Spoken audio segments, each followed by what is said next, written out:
Көп бауырларымда донерка бар. Барлығын донерлерінің дәмін жеп көрдім. Оларды сауда жасаймын. Ешқандай бір нем жоқ.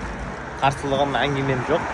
Бірақ барлығында қазіргі таңда бір дәм баяғы дәм. Бірақ ол дәм мені өзі шаршатты деуге болады. Мен оны достарым да біледі. Шаршағанымды ондай алматинский донер, яғни алматинский донердің дәмінен шаршадым. Ана донер Набая, Сана донер деген сияқты тағы да сол сынды. Сол еш айырмашылық дәмдер, солардан басқа. Енді маған тек қана қазір өтетін зәм-зәм донер.